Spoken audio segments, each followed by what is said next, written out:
कि आप वो जबान बोलना चाहते हैं, नहीं बोलना चाहते। अगर आप उनकी जबान में हाँ मिलाना चाहते हैं, अगर आप रातों रात संपादक बन जाना चाहते हैं, रातों रात बड़ी गाड़ियों में घूमना चाहते हैं, प्रधानमंत्री के साथ सेल्फी खिंचाना चाहते हैं, मंत्रियों के साथ घूमना चाहते हैं, तो फिर पत्रकारिता मत करिए, फिर कहीं और रहिए। हमारे बीच में हम सब लोगों के आदर्श थे, नवभारत टाइम्स के संपादक थे राजेंद्र माथुर साहब, और वो अगर कभी पार्लियामेंट चले जाते तो उनको कोई नहीं पहचानता।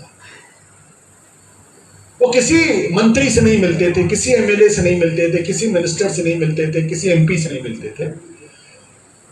वो यहीं पर रहते थे समाचार अपार्टमेंट के पास मयूर विहार में, 3 कमरे का फ्लैट रहा होगा, दफ्तर से घर, घर से दफ्तर, और हिंदी का सर्वश्रेष्ठ अखबार उन्होंने निकाला। जब तक वो संपादक थे, पहले इंदौर में थे तो नई दुनिया निकाला उन्होंने, छोटे से शहर से राष्ट्रीय स्तर का अखबार निकाला, और जब नवभारत टाइम्स के संपादक बने तो भयानक जबरदस्त तरीके का अखबार निकाला, एक बहुत ही, और वो बड़ा डेमोक्रेटिक अखबार था। हमारे बीच में एक दिक्कत ये पैदा हो गई कि ये आरएसएस का आदमी है, ये बीजेपी का आदमी है, ये फलाने मुसलमान का आदमी है, ये कांग्रेस का आदमी है, हम इसको क्यों छापें। मेरा कहना है अगर आप डेमोक्रेटिक हैं तो सबके लिए स्पेस होना चाहिए। हाँ, उस लेख में हिंसा नहीं होनी चाहिए, धर्म विषय के खिलाफ जहर नहीं होना चाहिए, लेकिन हर बात हर आदमी को कहने का अधिकार तो है। जितना हमें लगता है कि कई बार क्या होता है कि मैं अपने प्रोग्राम में किसी बीजेपी के आदमी को बुला लेता हूं तो बहुत सारे लोग नाराज हो जाते हैं मुझसे, आपने क्यों बुलाया। मैंने कहा भाई वो एक आवाज है, उससे नफरत करके काम नहीं चलेगा, आपको एंगेज करना पड़ेगा। और डेमोक्रेसी में आप कह ही नहीं सकते कि मैं इनसे बात नहीं करूंगा, बात के अलावा दूसरा कोई रास्ता है ही नहीं, कोई और रास्ता नहीं। अगर आप सच्चे डेमोक्रेट हैं, सच्चे लोकतांत्रिक हैं, तो आपको हर तबके से, हर फिरके से बात करनी पड़ेगी। बात करिए, उनके सामने अपनी बात मजबूती के साथ रखिए, उनकी बात को सुनिए। भाई उनके साथ अगर आज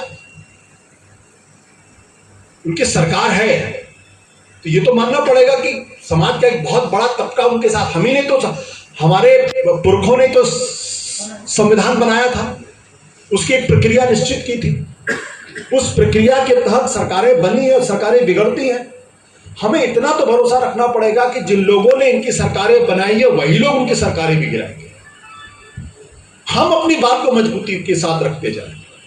तो मैं बार बार कहता हूं, मेरे तो बहुत सारे दोस्त बहुत ही कटु उनके साथ झगड़े भी हो जाते हैं, लेकिन फिर झगड़े करने के बाद उन कंधे पर हाथ रख के आपस में घूमते रहते हैं। लोग कहते हैं आप क्यों उनके सामने, क्या नहीं।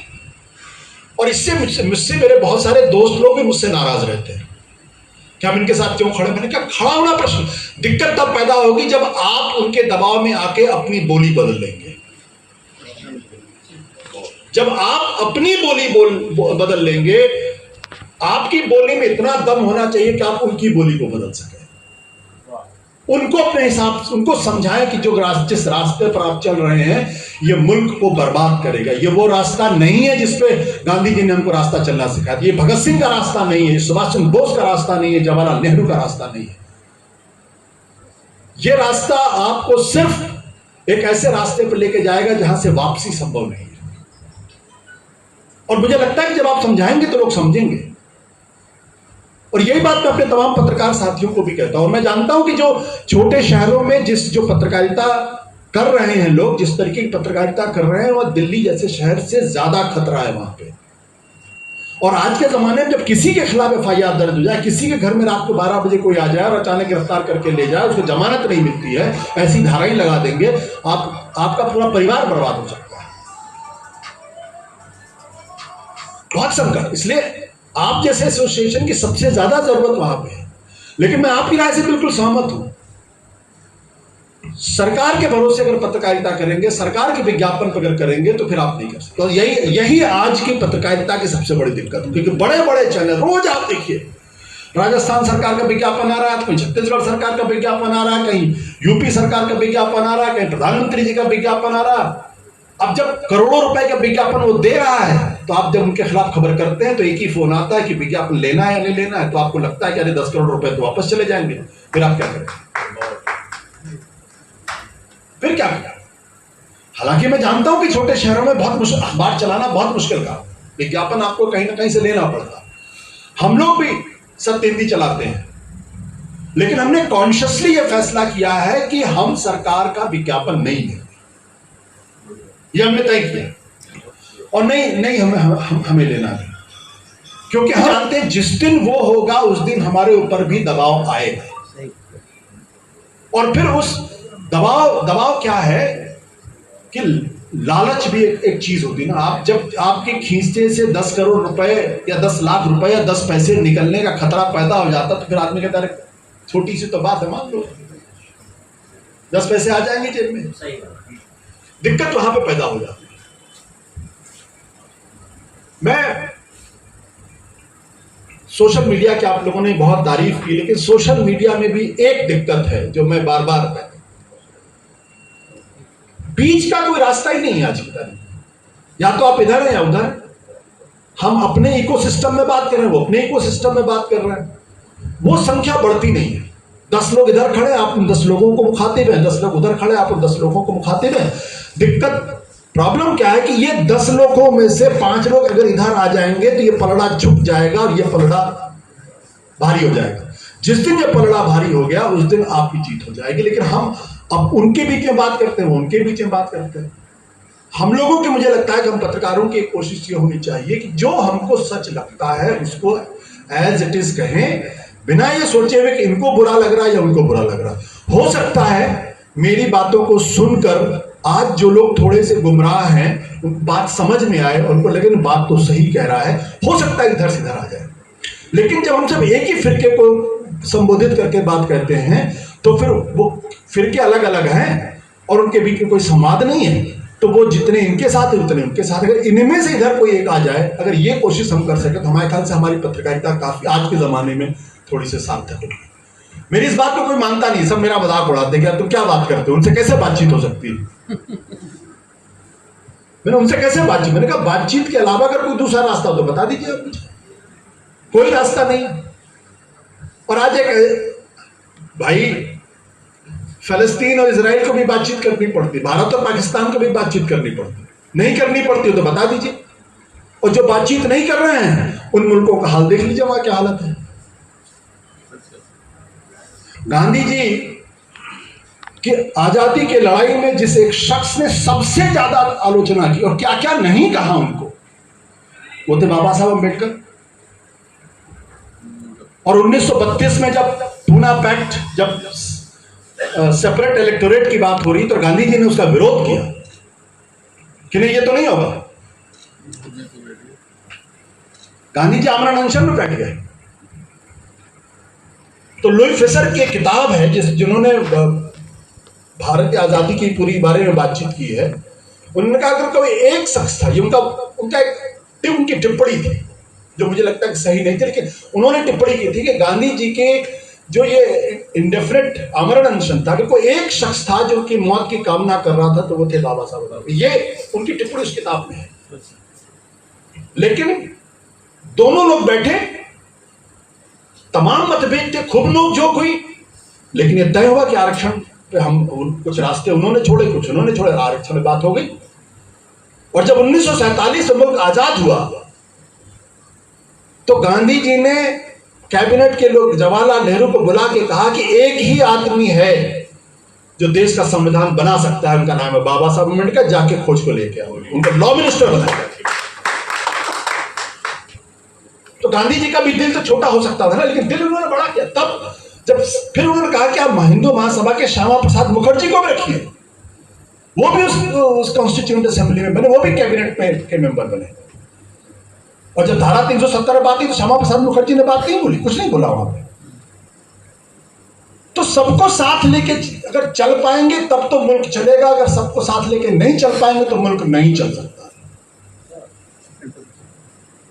और यही इस मुल्क की सबसे बड़ी खासियत है। आप चाहे सनातनी हो, चाहे हिंदू धर्म के मानने हो, चाहे इस्लाम के मानने वाले हो, चाहे क्रिश्चियनिटी के मानने वाले हो, इस मुल्क में कोई एक राह है ही नहीं। जब आप पढ़ते हैं हिंदू दर्शन को पढ़ते हैं तो उसमें तो 6 स्कूल ऑफ फिलोसफी है, जिसमें से आधे से ज्यादा तो ईश्वर को ही नहीं मानते हैं। हमारे यहाँ तो चारवाक भी जो कहता है ऋणम कृत्वा गिवम वेद, और उसके बाद की लाइन जो है वो वेद पढ़ने वाले लोगों के बारे में क्या कहते हैं, वो मैं पढ़ दूं साथ जेल चला जाऊं।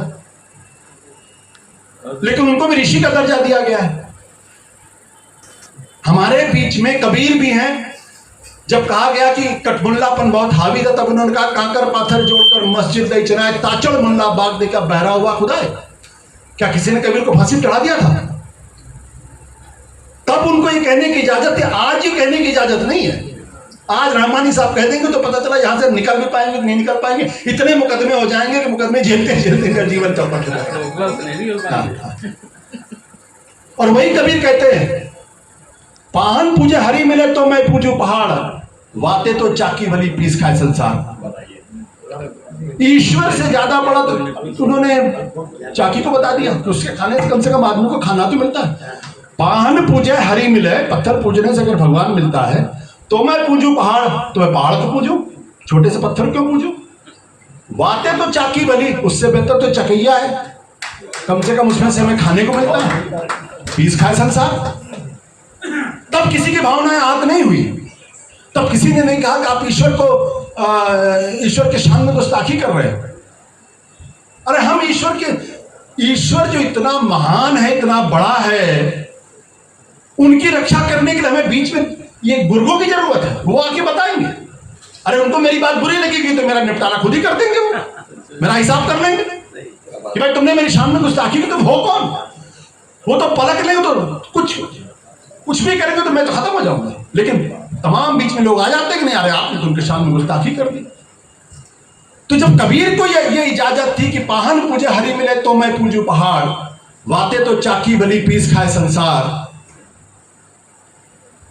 जब ये इजाजत थी, जब मुगलिया सल्तनत थी, तब की बात है। तो ऐसी स्थिति पैदा हो गई है। और वही कबीर क्या कहते हैं, मैं तो राम की बहुरिया। जो एक जगह लगता है कि वो ईश्वर के खिलाफ बात कर रहे हैं, वही कहते हैं मैं तो राम की बहुरिया हूं। तो अब किसकी बात मानेंगे इस सनातन धर्म में? कबीर की मानेंगे जो निराकार परम ब्रह्म की बात करते हैं, जो किसी मूर्ति पूजा के पक्ष में नहीं खड़े होते हैं, जो किसी कर्मकांड को नहीं मानते हैं, या उनकी बात मानेंगे जो कर्मकांड की बात करते हैं? और है कर्मकांड हमारे यहां, मैं है भगवान श्री कृष्ण है, भगवान राम है, उनकी पूजा होती है। हम उसको भी बुरा, लोग उसको भी बुरा नहीं मानते, लोग उसको भी बुरा नहीं मानते। तो किस रास्ते पर चलेंगे? दिक्कत क्या है कि आज ये तय कर दिया गया है कि आपको इसी रास्ते पर चलना है। अगर आप इस रास्ते पर नहीं चलेंगे तो आप जो है धर्म के खिलाफ हैं, आप भगवान के खिलाफ हैं, आप ईश्वर के खिलाफ हैं, और आप सरकार के खिलाफ हैं। तो ऐसा तो हिंदुस्तान में न कभी था न कभी होगा। अब किसी को मुगालता हो जाए तो बात अलग बात है। लेकिन हाँ, अंत में मैं एक छोटे से शेर से, चूंकि आपका इतना वो हो गया है, वो कहते ना, हमने माना कि तगाफुल न करोगे तुम, लेकिन खाक हो जाएंगे हम तुमको खबर होने तक। तो हमें तो ये मालूम है कि ये इस मुल्क का जो किस्मत है वो इन लोगों के बदलने से नहीं बदलने वाली। लेकिन जो ये वाकया है, जो ये वक्त है, इस वक्त में हम रहे ना रहे, हमने माना कि तगाफुल न करोगे तुम, लेकिन खाक हो जाएंगे हम तुमको खबर होने तक।